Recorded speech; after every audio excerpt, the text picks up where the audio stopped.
आजच्या ब्लॉगला सुरुवात करण्यापूर्वी मी लेह सिटीमध्ये ज्या हॉटेलमध्ये राहिलो त्याविषयी थोडक्यात माहिती देतो. तर या स्टे लोकेशनचं नाव आहे रुतपा होमस्टे. एकदम कोझी आणि डिसेंट असा हा स्टे लोकेशन आहे. स्टेच्या समोरच नॅचरल स्प्रिंग वॉटरने केली जाणारी शेती आहे आणि इथून हिमालयाचा एकदम सुंदर असा व्ह्यू देखील बघायला मिळतो. वेगवेगळी फुलझाडे आणि हिरवगार शेत आणि इथल्या शांत वाईबने संपूर्ण प्रवासाचा थकवा एकदम नाहीसा होतो.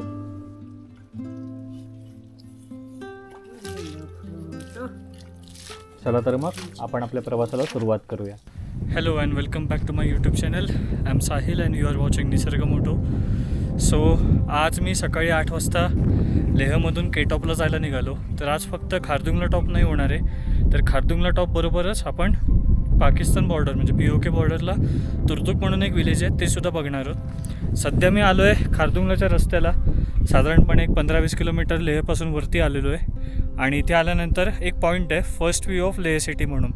तरी इथून आपल्याला लेह सिटी अख्खी बघायला मिळते. तर मी तुम्हाला एक क्विक शॉट दाखवतो लेह सिटीचा. इकडनं लेह सिटी कशी. सगळ्यात पहिले तर खारदुंगलाचा रस्ता दाखवतो. हा असा खारदुंगलाचा रस्ता आहे. तिकडनं चालू होतो तो असा असा असा असा असा आणि आपण शेवटी इकडे येतो असं. आणि हा लेह सिटीचा फर्स्ट व्ह्यू. आणि थोडंसं आपण पुढे गेलो तर आपल्याला बघायला मिळतो लेह सिटीचा पूर्ण व्ह्यू इकडनं.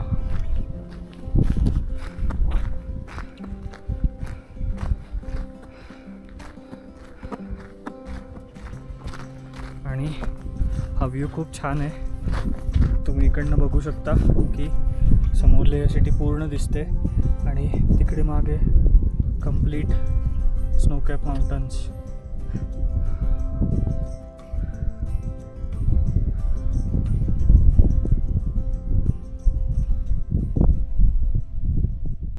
तर मित्रांनो, खारदुंगला यायच्या आधी ना पहिला पॉईंट येतो ज्याचं नाव आहे साऊथ पुल्लू.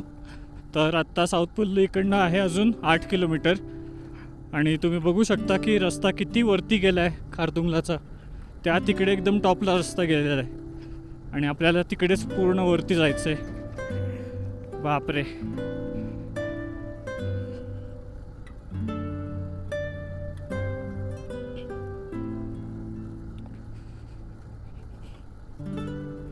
साऊथ पुल्लू नंतर येतो खारदुंगला टॉप आणि खारदुंगला नंतर येतो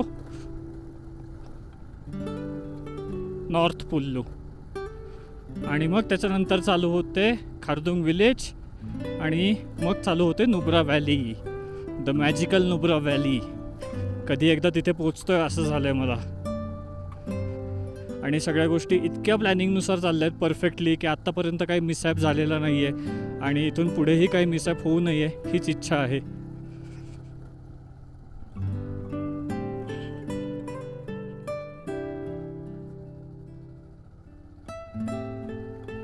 आणि हे बघा BROचे लोक आपल्यासाठी किती मेहनत करतायत, काम करतायत एवढ्या उंचावरती, एवढ्या उन्हामध्ये थंडीमध्ये.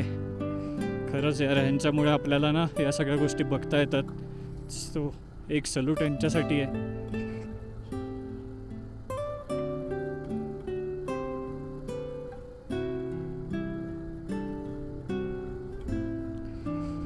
बऱ्याच ठिकाणी असं रस्त्याचं काम अजून चालू आहे. रस्ता वाईड करतायत.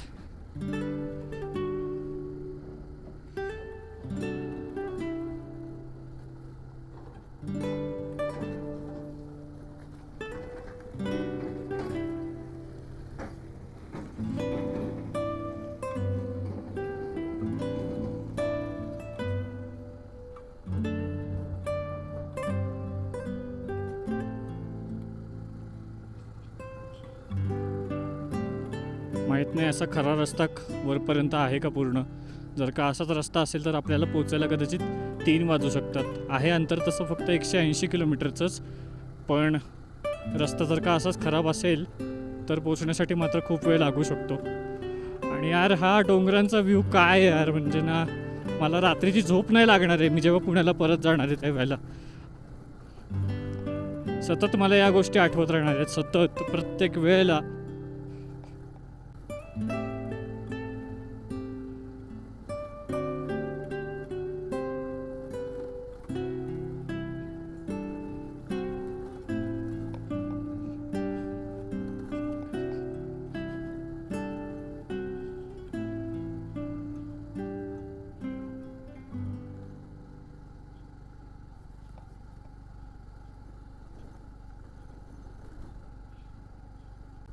ती माउंटन रेंज इतकी छान दिसते ना.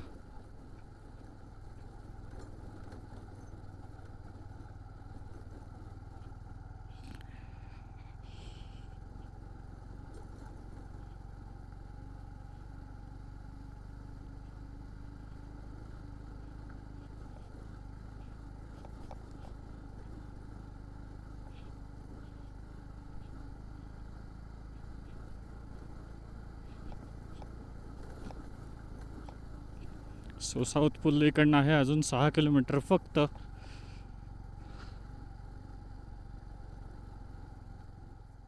तर मित्रांनो, फायनली आपण साऊथ पुल्लूला पोचलो आहे 1 तासाच्या प्रवासानंतर. सो हे आहे साऊथ पुल्लू. आणि जर का तुम्हाला चहा नाश्ता करायचा असेल तर साऊथ पुल्लूमध्ये तुम्हाला खूप सारे रेस्टॉरंट्स आणि छोटे छोटे ढाबे मिळतील. सो तुम्ही तिथे नाश्ता वगैरे करू शकता. पण मी काय आता थांबणार नाही आहे इथे, कारण की जर का मी इथे थांबलो तर मला संध्याकाळी तुरतुक वगैरे फिरता यायचं नाही. आणि साऊथ पुल्लूला येताना आपलं एकदा बहुतेक परमिट चेक होईल. सो माहीत नाही मला परमिट चेक होईल का नाही, पण एकदा बघूया परमिट चेक होतं आहे का. येस, इथे आपल्याला एंट्री करावी लागते.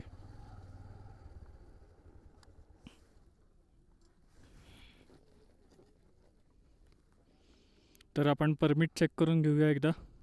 साऊथ पुल्लूला आल्यानंतर तुमच्या गाडीची एंट्री होईल. मोबाईल नंबर आणि नाव, किती लोक आहात हे सगळं लिहून घेतलं जाईल आणि त्यानंतर तुम्ही पुढे जाऊ शकता. चलो.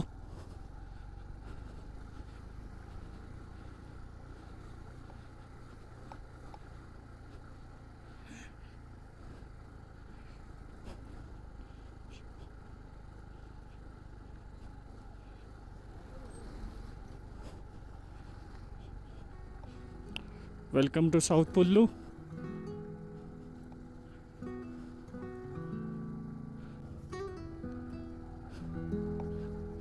आणि खारदुंगला टॉप इकडनं अजून 14 किलोमीटर आहे.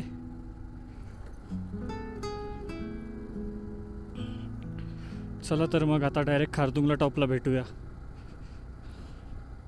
मित्रांनो बघा, आपण किती उंचावरती आलो आहे. ते खाली दिसतंय ते लेह शहर आहे आणि आपण इथे आहोत आत्ता एवढ्या उंचावरती.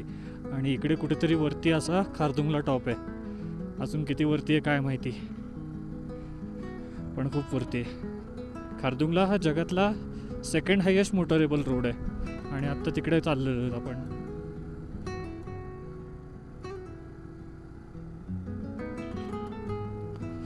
वाव, काय व्ह्यू आहे, एक नंबर.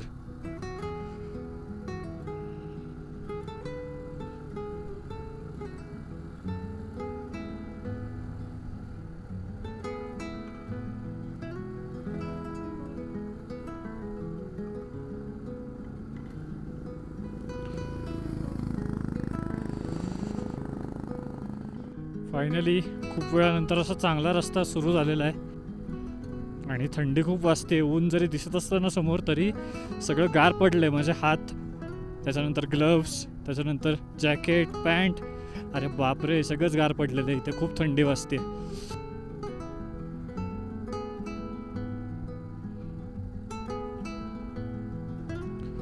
गाडी पण आत्ता खूप निवांत चालवतोय. जास्ती पळवली तर वारं लागते आणि थंडी वाजते. त्यापेक्षा जाऊ दे, हळूहळू गेलेलं बरं.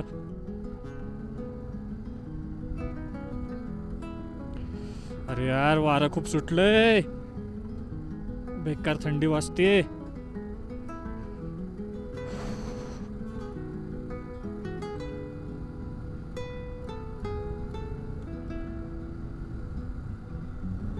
आत्ता वाजले 10 आणि पोचायला अजून 4 तास लागतील.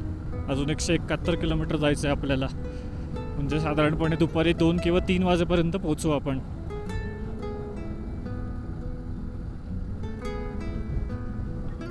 मित्रांनो, बहुतेक खारदुंगला टॉपला आपल्याला आहे ना बर्फ बघायला मिळेल. कॉज तुम्ही आत्ता बघू शकता इकडे टॉपवरती बर्फ आहे थोडा थोडा. अजून काय पूर्ण बर्फ वितळलेला नाही आहे, तर कदाचित बर्फ बघायला मिळू शकतो. चला तर मग बघूया काय बर्फ बघायला मिळतोय का नाही मिळत आहे.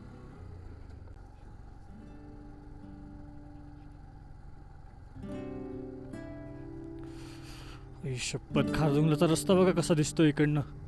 काय व्ह्यू आहे ना, एक नंबर. ते खाली साऊथ कुल्लू.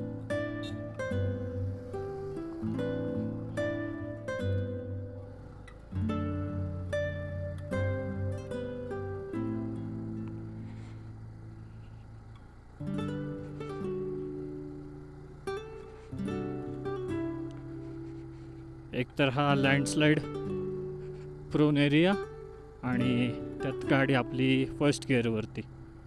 गुरगुर गुरगुर गुरगुर. चल, शाबास. वाटला सेकंड गिअर, आता थर्ड पण टाक. चल, शाबास.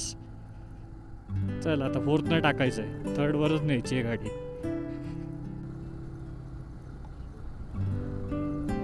हे बघा, घसरून खाली आले.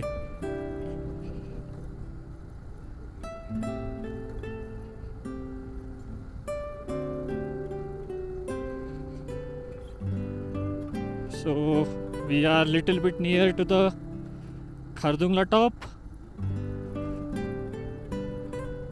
अजून एक टर्न घेतला की welcome to Khardungla pass. Yes, we are at Khardungla pass. So finally आपण खारदुंगला पासला आलेलो आहोत.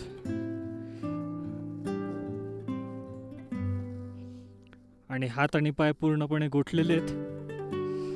तर असा आहे खारदुंगला पास. आणि लेहमध्ये 2 दिवस थांबल्यामुळे प्रॉपर ॲक्लिमेटायझेशन झालेलं आहे. त्याच्यामुळे आता श्वास घ्यायला काहीच त्रास होत नाही आहे.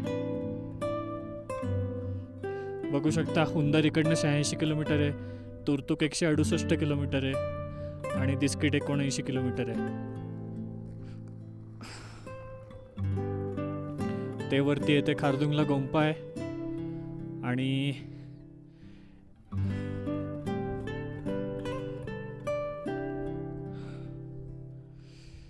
इकडे आहे सोव्हेनियर्स. इकडनं तुम्ही घरच्यांसाठी तुमच्या काही आठवणींसाठी म्हणून वस्तू पाहिजे असेल तर ती घेऊन जाऊ शकता विकत. तिकडे वॉशरूम्स आहेत. त्याच्यानंतर इथे काही रेस्टॉरंट्स पण आहेत जे की तुम्ही जिथे तुम्ही खाऊ शकता. सो असा आहे खारदुंगला पास, माइटी खारदुंगला. आता मी खारदुंगला टॉपला पोचलोय आणि इथे ना एक काका भेटलेत. त्यांचं वय 75 आहे. तर ते या गाडीवरनं आलेत आणि त्यांचा मुलगा त्यांना घेऊन आलेला आहे. जी बोलिए. हम लोग अभी यूपी से राइड कर रहे हैं, 3 दिन हो गए अप्रॉक्स. पापा जी का एज 75 है, थोड़ा मुश्किल हो रहा है इनिशियली एडजस्ट. हाँ हाँ हाँ, but slowly will get adjusted to it. नहीं हो गया, अभी सब सही हो गया, नॉर्मल. ग्रेट यार रियल में अंकल, नॉर्मल. ठीक है. बहुत बढ़िया. चलिए यार, इन्हें खिला देता हूँ थोड़ा. हाँ हाँ, चलेगा. आप भी आ जाओ. आपने माइटी खारदुंगला, अल्टिट्यूड 17,982 फीट.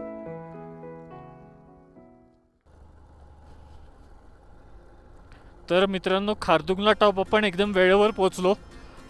साधारणपणे 10:15 वाजता आपण खारदुंगला टॉपला पोचलो आणि तेव्हा अजिबात गर्दी नव्हती. त्याच्यामुळे व्यवस्थित फोटो काढता आले. ते जे खारदुंगला टॉपवरती लिहिलं आहे you are on top of the world, तिथे मला एकदम चांगला फोटो मिळाला.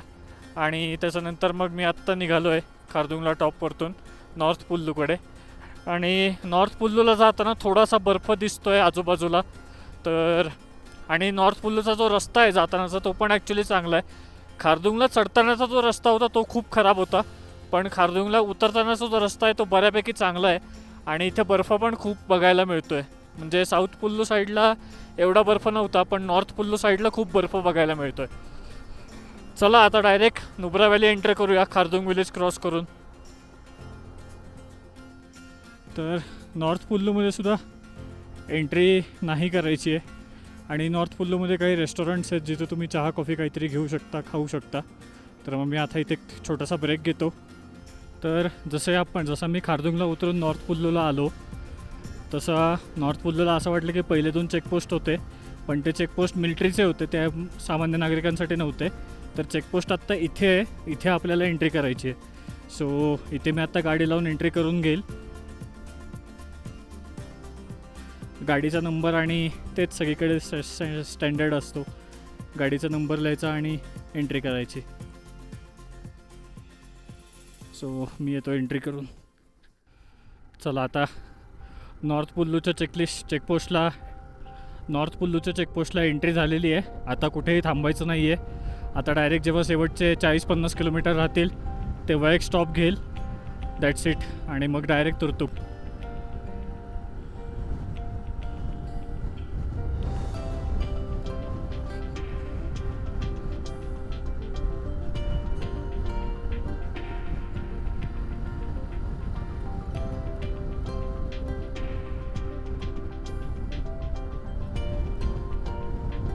आणि नॉर्थ कुल्लू क्रॉस केल्यानंतर ना रस्ता एकदम बारीक झाला आहे. म्हणजे असं वाटतं की सिंगल लेन रस्ता आहे.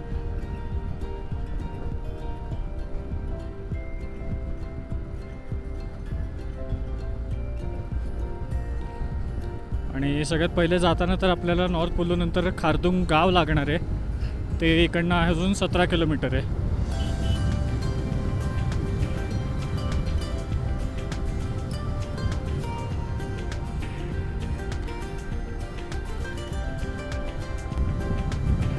काय गाडी पळते या रस्त्याला. वा.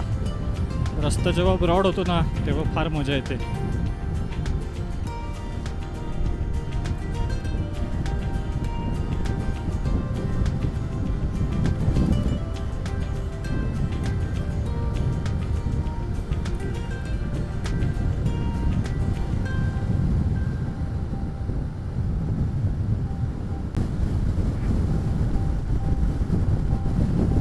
तर एकदम इझिली ओव्हरटेक करू शकतो. काहीच प्रॉब्लेम नाही आहे.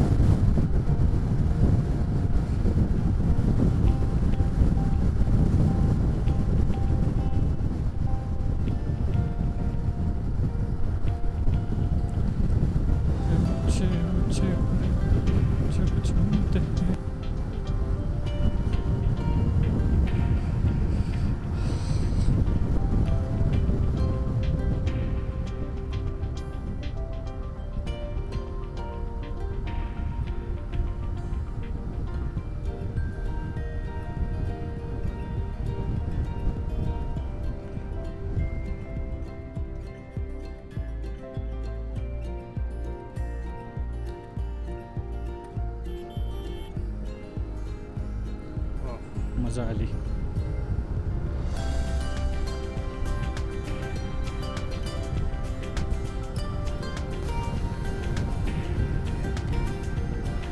आणखीन एक सांगायचं राहिलं मित्रांनो, तर समोर जो चालला आहे KTMवरनं तो मला आत्ता सोलो भेटला. म्हणजे मी ज्या वेळेला खारदुंगला टॉप चढत होतो त्यावेळेला.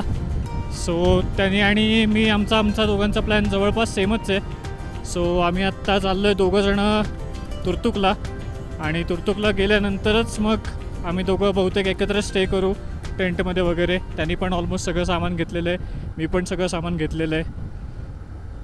तर बघूया आता. आणि त्याचं इन्स्टाचं पेज आहे. सो तुम्ही त्याला फॉलो करा. मी ID मेन्शन करेल. तर अशा सगळ्या गमती होत असतात. आत्तापर्यंत इतके महाराष्ट्रीयन लोक मला भेटले ना की मला खूप मजा आली. म्हणजे की चला आपल्यासारखे खूप लोक येतात इकडे.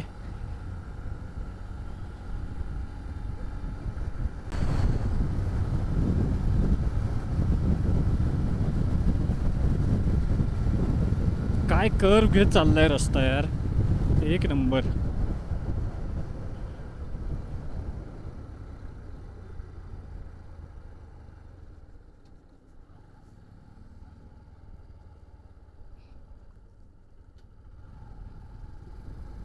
Gear down shift, engine brake and गो.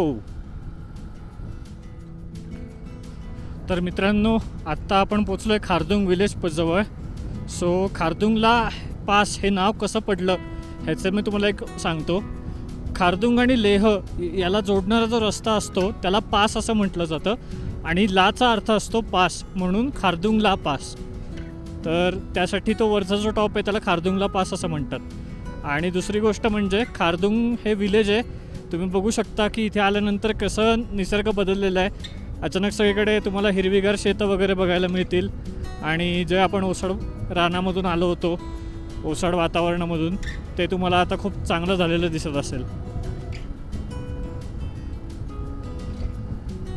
मस्त एकदम. काहीच खारदुंग विलेज क्रॉस केल्यानंतर ना खालसार प्रांत येतो. तर हा खालसारला जायचा जो रस्ता आहे ना तो पण खूप खतरनाक आहे. म्हणजे ना एवढे भारी भारी टर्न्स येत नाही ते की गाडी तुम्हाला झोपवायला खूप मजा येते.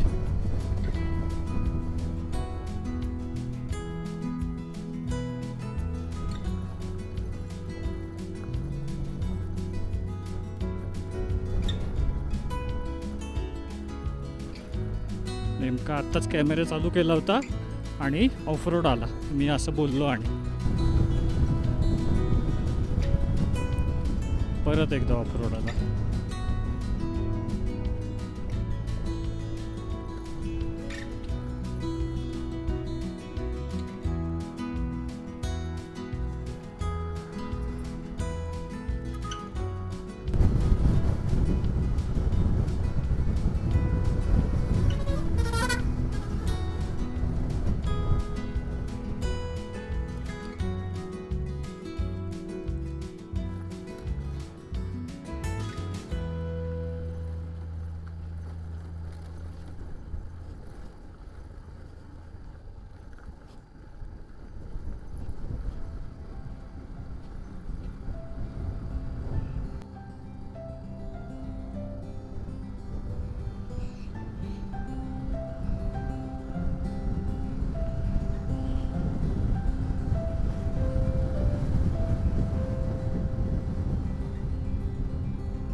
तर खालसार यायच्या आधी थोडासा एक ऑफरोड चालू झालेला आहे पण काय प्रॉब्लेम नाही आहे. गाडी आरामात जाऊ शकते.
तर मित्रांनो आत्ता मी ज्या सेक्शनमध्ये गाडी चालवतो आहे तर तो जो एरिया आहे याला टी मोड असं म्हणतात.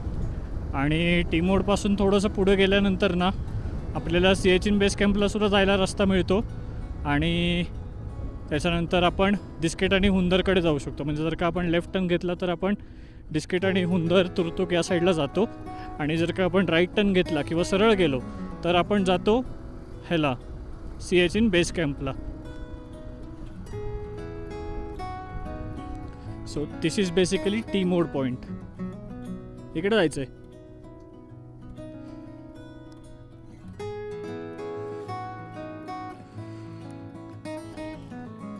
आणि जो टी मोड आहे तिथे तुम्हाला इंडियन ऑइलचा एक पेट्रोल पंपसुद्धा मिळेल. सो तुमच्याकडे पेट्रोल जर का संपलं असेल तर तुम्ही तिथून भरू शकता. आणि त्याच्यानंतर पुढे पेट्रोल पंप बरेच ठिकाणी मिळतील. हुंडरला मिळणार आहे, डिस्किटला मिळणार आहे. सो पेट्रोल पंपचं टेन्शन नाही. आपल्या गाडीला तर पेट्रोलचं टेन्शनच नाही आहे. खूप पेट्रोल आहे अजून. एवढं ह्याच्यामध्ये ना तुर्तुकला जाऊन परत लेहला पण जाऊ शकतो मी. आत्ता आपण टी मोडपासून लेफ्ट टर्न घेतलं आहे आणि आपण चाललो आहे डिस्किट आणि हुंदरकडे. आणि तोच रस्ता पुढे सरळ जाणार आहे तुर्तुकला.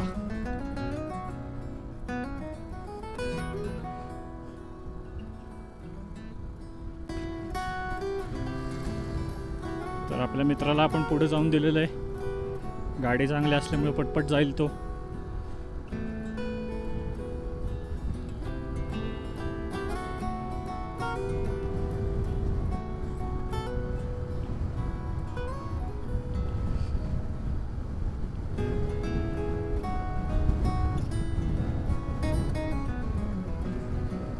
वाव, काय रस्ता आहे.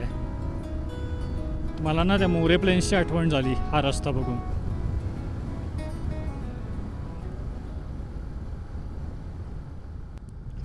तर मित्रांनो, फायनली मी आत्ता नुब्रा व्हॅली एंटर केलेली आहे. आणि नुब्रा व्हॅली तुम्ही बघू शकता किती सुंदर आहे. एवढ्या वृक्ष वातावरणामध्ये ही झाडं इतकी छान दिसत आहेत ना, म्हणजे इट्स अनएक्सपेक्टेड की अशा वाळवंटामध्ये, म्हणजे हे वाळवंटाचं एक प्रकारचं, पण तरीसुद्धा इथे एवढी अशी सुंदर सुंदर झाडं आहेत हिरवीगार.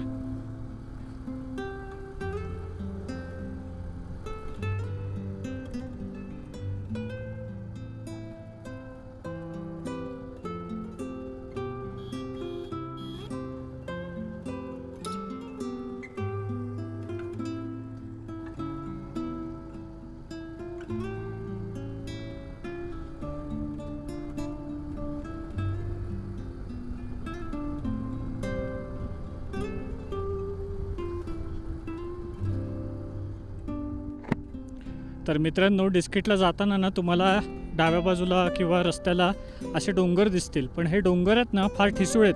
म्हणजे हे सॉलिड रॉक्सचे डोंगर नाहीत, तर हे मातीचे डोंगर आहेत. आणि जेव्हा त्याच्यामुळे इथे पाऊस पडतो किंवा स्नोफॉल होतो ना, तर लगेच इथे लँडस्लाईड्स होतात. आणि ही जी समोर तुम्ही एकदम मोठी नदी बघताय, ही आहे शोक रिव्हर. सो बघा तुम्ही केवढं मोठं विस्तीर्ण पात्र आहे ह्या शोक रिव्हरचं. इथून ती चालू होते आणि केवढं, म्हणजे त्याचं अंतरच केवढं आहे, अनेक किलोमीटरपर्यंत ती पसरलेली आहे. बापरे, एवढं मोठं शोक रिव्हरचं पात्र, एक नंबर. आणि त्या पाण्याला फोर्स पण खूप आहे. म्हणजे असं आपल्याला वाटतं आहे की ते एवढंसं पाणी आहे, पण नाही, त्याला फोर्स खूप जास्ती आहे. जर का थोडंसं मी तुम्हाला जवळ गेलो की दाखवेल. आत्तासुद्धा तुम्ही बघू शकता की त्या पाण्याला फोर्स खूप आहे.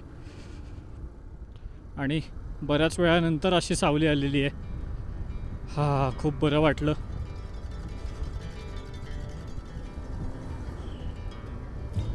बापरे, बघा तुम्ही, ही आहे शोक नदी. केवढी मोठी नदी आहे ही.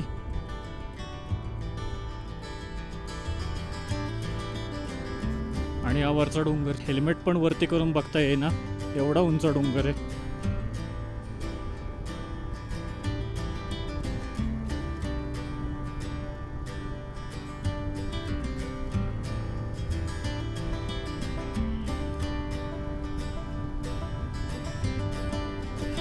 सकाळपासून जी सगळी थंडी वाजत होती ना, ती इकडे या वाळवंटामध्ये आल्यानंतर उन्हाने घालवून टाकली.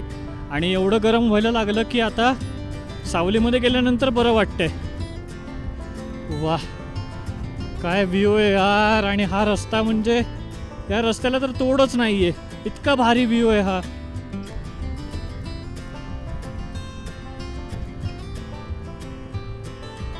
So guys, we are in to Nubra valley right नाव. And just look at the view. Finally, सकाळी 8 वाजता, 8:15 वाजता चालू झालेला प्रवास हळूहळू संपत आलेला आहे. आणि आता आपण इथे एक पेट्रोल भरणार आहोत. कॉज इथे पेट्रोल भरलेलं बरं असेल. थोडंसं पेट्रोलचीच गरज आहे आपल्याला, 200-300 रुपयाचंच पेट्रोल लागेल. पण हा जो काही नजारा आहे हा खूप क्लास आहे. आणि डिस्किटपासून थोडंसं पुढे आलात की तुम्हाला पेट्रोल पंप मिळून जाईल इथे. सो मी पण आता इथे पेट्रोल भरून घेतो. Look at the view of Nubra valley. म्हणजे काय मॅजिक आहे ना इथे, की एका बाजूला वाळवंटासारखे डोंगर आणि दुसऱ्या बाजूला नदी आहे. आणि त्या नदीला वसलेले ही Nubra valley. Wow, this is amazing.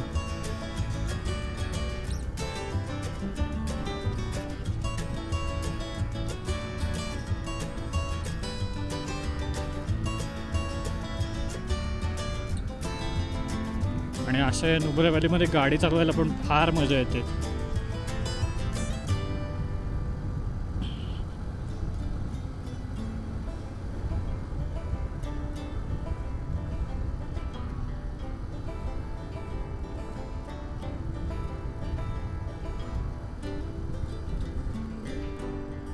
तुम्ही मस्तपैकी व्हॅलीचा आनंद घ्या आणि मी शांतपणे गाडी चालवतो.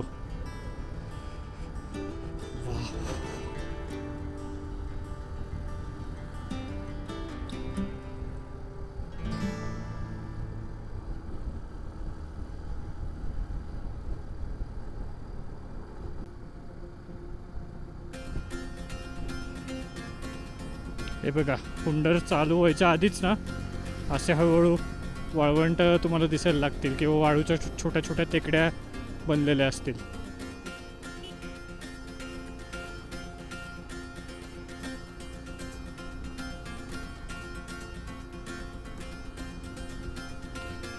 कुठल्या वाळवंटात आलोय ना.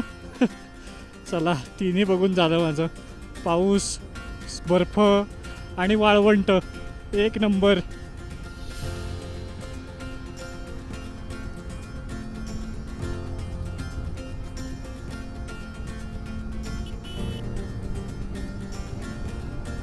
Be gentle on your curbs, okay. I will just kiss them.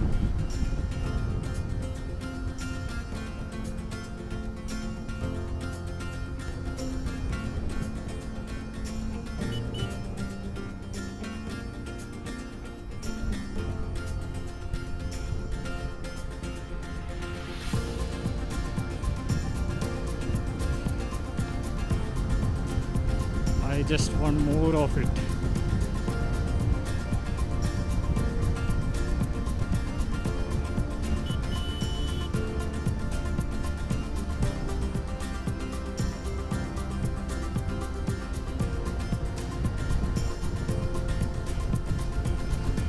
Finally, I am on top gear, and now just we are on the straight road.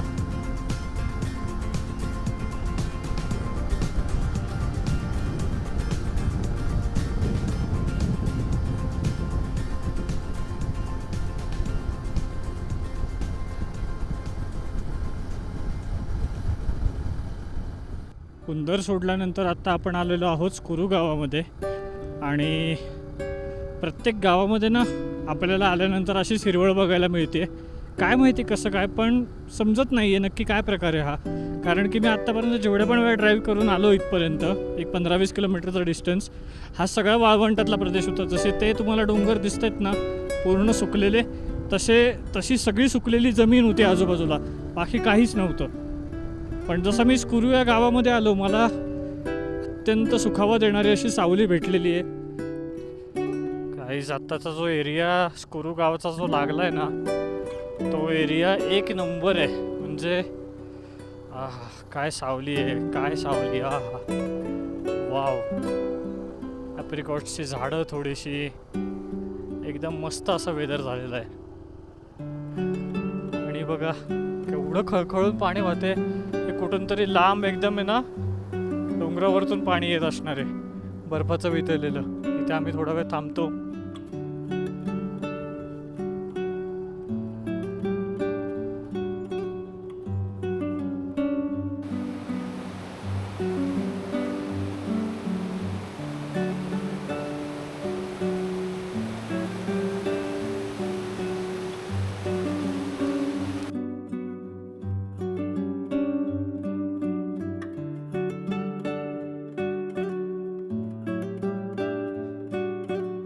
जसं मी स्कुरू क्रॉस केलं तेव्हापासून असा मला हा ऑफ रोड चालू झालेला आहे. इथे रस्त्याचं काम चालू आहे, त्याच्यामुळे आपल्याला रस्ता असा खराब मिळतोय बघायला. पण काय करू शकत नाही, ऑप्शन नाही आहे दुसरा, जावं तर लागेलच.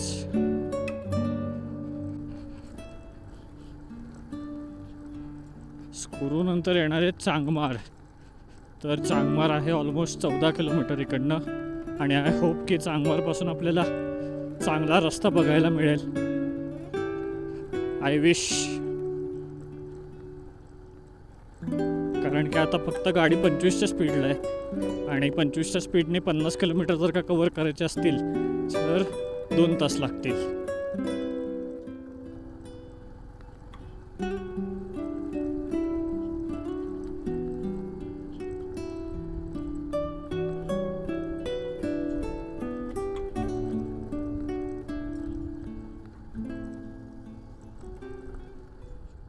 फायनली चांगला रस्ता सुरू झाला आहे असं वाटतंय, पण बघूया आता पुढे गेल्यानंतर काय कंडिशन आहे.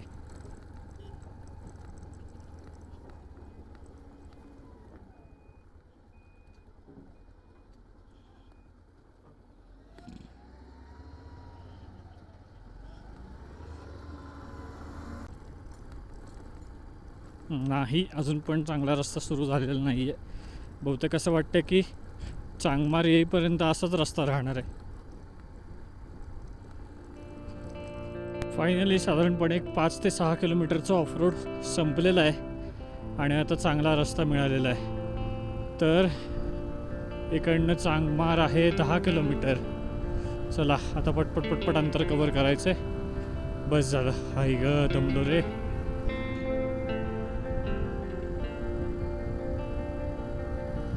खाली पूर्ण उजव्या हाताला शोक नदी, आणि त्याच्या बाजूने मी गाडी चालवतोय. हा, सावली मिळाली रे देवा, थँक्यू.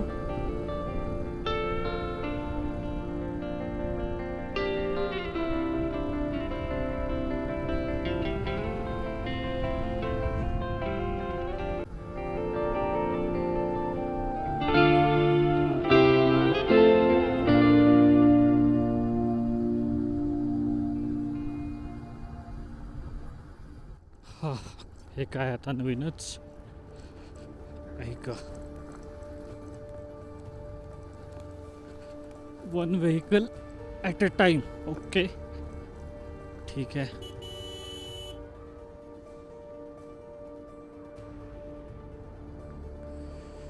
आणि हा खालचा व्ह्यू, अरे बाप रे, काय मस्त व्ह्यू आहे यार.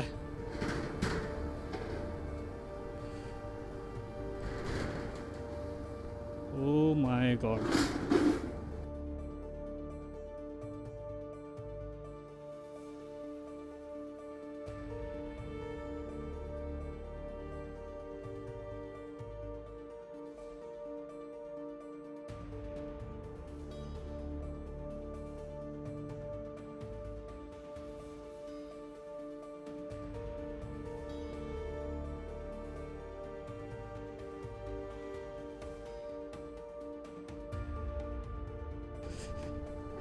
इथे नवीन ब्रिज होतोय, सो आपल्याला तो रिस्की ब्रिज पार करायची गरज नाही. आता पुढच्या वर्षीपर्यंत ओपन होऊन जाईल हा नवीन ब्रिज.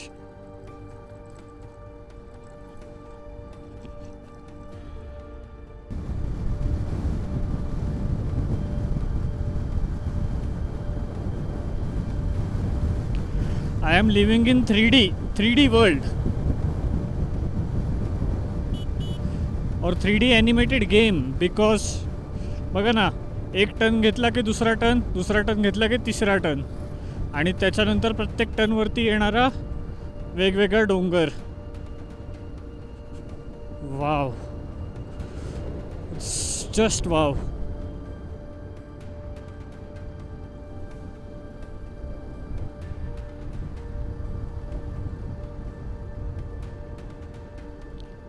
ती बघा समोर शोक रिव्हर, केवढा फोर्स आहे पाण्याला. अरे बापरे. आणि पूर्ण नदीच्या बाजूबाजूने हा रस्ता केलेला आहे.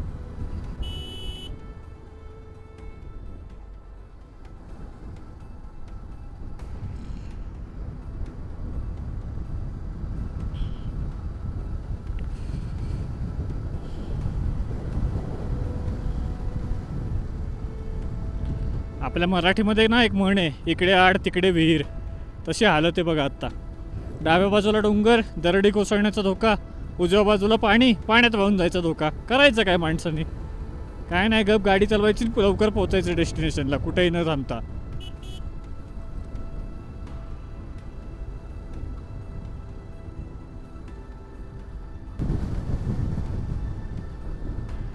पँगॉंगचा रस्ता तर 100% मला वाटतं की बंदच असणार आहे. मला दुसऱ्याच रस्त्याने जावं लागणार आहे पँगॉंगला.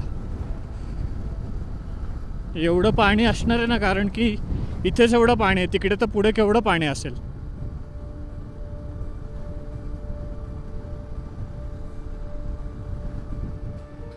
हा जो तुर्तुकला पोहोचण्याचा जो रस्ता आहे ना, हा आत्तापर्यंत मी केलेल्या रस्त्यांमधला सगळ्यात आवडलेला रस्ता आहे मला. कॉज खूप छान, म्हणजे काय माहिती, इकडे ना वेगळीच जादू आहे या रस्त्यांमध्ये. खरंच म्हणजे खूप भारी आहे. एवढे उंच उंच डोंगर, मध्येच येणारी सावली, वेगवेगळ्या रंगांचे डोंगर. Wow, this is amazing. आणि ॲक्च्युली वाटतं आहे की आपण दुसऱ्या देशाच्या जवळ चाललो आहे किंवा दुसऱ्या देशात आलो आहे म्हणून. फिलिंग येते तशी, एक नंबर.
आत्ताच एवढं पाणी आहे तिकडे. पँगॉंग साईडला तर काय हालत असेल. म्हणजे पँगॉंग साईडला जो रस्ता जातो ना पँगॉंग लेकला, तो तर पूर्ण या पाण्यामधूनच गेलेला रस्ता आहे. म्हणजे नदीच्या पात्रातूनच रस्ता गेलेला आहे. आणि केवढा फोर्स आहे या पाण्याला, हे बघा. छायला कोण बुडलं की संपलाच विषय डायरेक्ट त्याचा. तिकडे बाहेरच मिळायचं डायरेक्ट.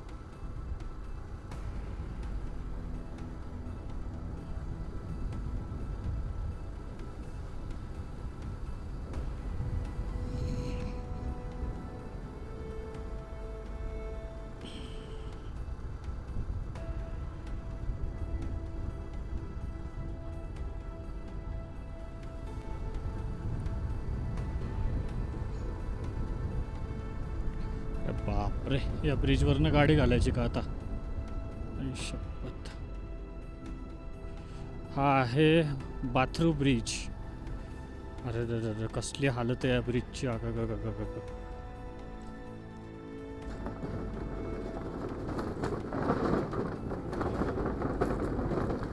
हा जो ब्रिज आहे हा पूर्ण लाकडाचा ब्रिज आहे.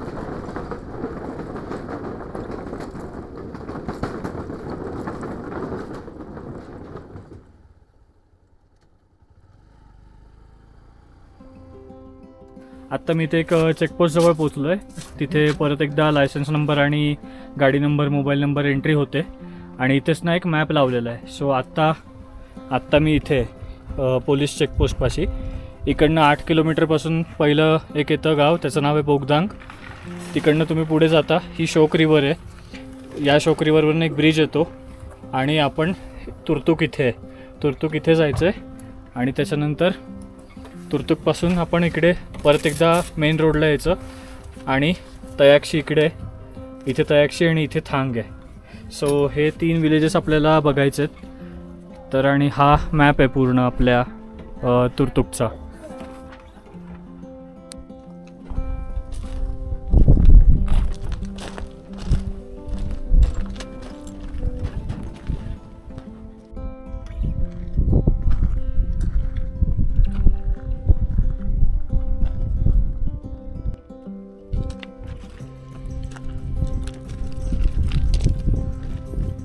तुर्तुक इकडनं आहे अजून 30 किलोमीटर. तर तुर्तुकच्या वाटेतच तुम्हाला ना शोक वॉर मेमोरियल बघायला मिळेल. सो ते नक्की विजिट करा. आता तुम्हाला समोर जे डोंगर दिसत आहेत हे सगळे, हा जो सगळा पार्ट आहे ह्याला बाल्टिस्तान असं म्हटलं जातं. सो बाल्टिस्तानचा जो मोस्ट ऑफ द भाग आहे तो पाकिस्तानमध्ये असला तरीसुद्धा भारतामध्ये सुद्धा त्याचा काही भाग आहे आणि तो आपल्याला बघता येतो इकडनं.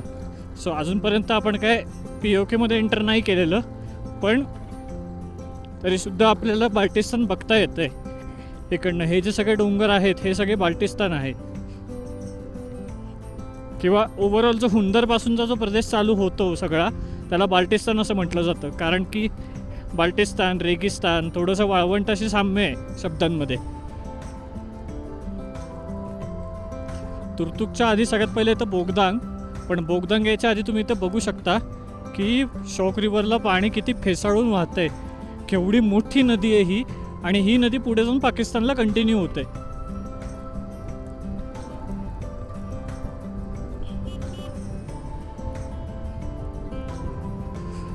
बाल्टिस्तान काय आहे आणि गिलगिट काय आहे हे एकदा तुम्ही यूट्यूबवरती किंवा गुगलवरती सर्च करून बघा. तर ज्यावेळेला तुम्ही गिलगिट आणि बाल्टिस्तान यूट्यूबवरती सर्च करून बघाल ना, तुम्ही वेडे होणार 100%. कारण की आपल्याचकडची बाजू एवढी सुंदर आहे आणि बाल्टिस्तानचा बहुतांश जो भाग आहे तो पाकिस्तानमध्ये येतो, पण तरीसुद्धा एवढा हा भाग आपल्याकडचा आहे, हाच एवढा सुंदर आहे. जस्ट इमॅजिन पाकिस्तानकडचा भाग किती सुंदर असेल. आणि तो ॲक्च्युली खरंच खूप सुंदर आहे. तुम्ही व्हिडिओ बघा यूट्यूबला वगैरे जाऊन. आत्ता आलेला आहे बोगदांग, आणि बोगदांग आल्यापासून तुम्ही बघू शकता की इथे बोगदांग आल्यापासून ती इथे गव्हाची जी वगैरे शेती आहे ती अतिशय सुंदर दिसायला लागलेली आहे. आणि हे आहे बोगदांग गाव. वाव.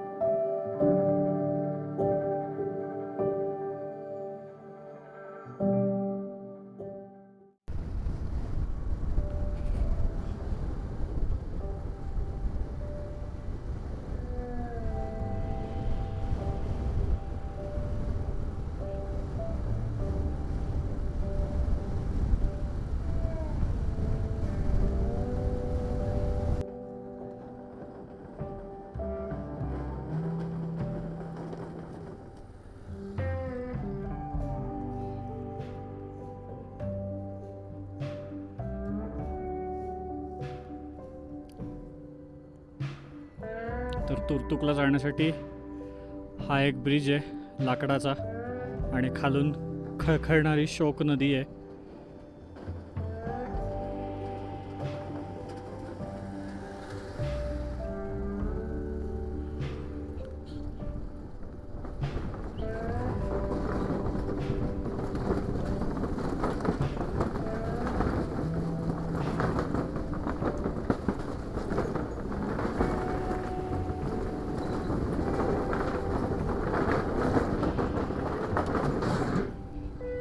आणि सक्सेसफुली पार.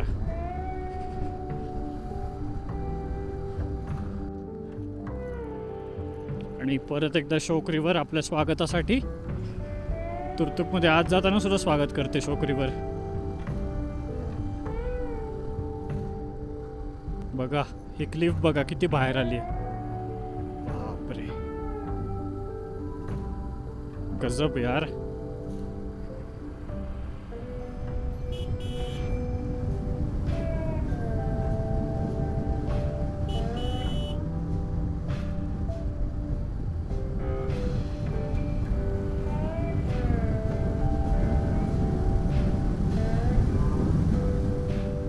तर मित्रांनो, फायनली 8 तासाच्या एका थकवणाऱ्या ऑफरोडिंग खराब अशा राईडनंतर आणि थोड्याशा चांगल्या अशा रस्त्यांनंतर मी फायनली येऊन पोचलो आहे तुर्तुकमध्ये नव्हे तर तुर्तुकच्या थोडंसं पुढे तयाक्षी या गावामध्ये. बिकॉज इथे एक प्रायव्हेट प्रॉपर्टी आहे जिथे मला छान टेंट्स मिळालेत. सो आज मी तिथे राहणार आहे. आणि माझ्यासोबत एक मित्र पण मला भेटला खारदुंगला टॉपवरती, तो सुद्धा सोलोच ट्रॅव्हल करत होता. सो त्याचा आणि माझा प्लॅन मॅच झाला आणि मग आम्ही दोघांनी ठरवलं की इथून पुढचा जो प्रवास असेल तो जर का पॉसिबल असेल तर एकत्र करायचा. सो माहीत नाही तो किती दिवस माझ्यासोबत राहील किंवा किती वेळ सोबत राहील. तर आज तरी तुर्तुक तयाक्षी आणि थांग आम्ही दोघं सोबतच फिरणार आहोत. धुळीमुळे थोडीशी सर्दी वगैरे झालेली आहे, पण ठीक आहे. आणि इथला जो व्ह्यू आहे ना तो खूप क्लास आहे, कारण की तुम्ही बघू शकता की असे इथे टेंट्स आहेत आणि या टेंट्सनंतर समोर एकदम मस्त असा मोठा डोंगर आहे.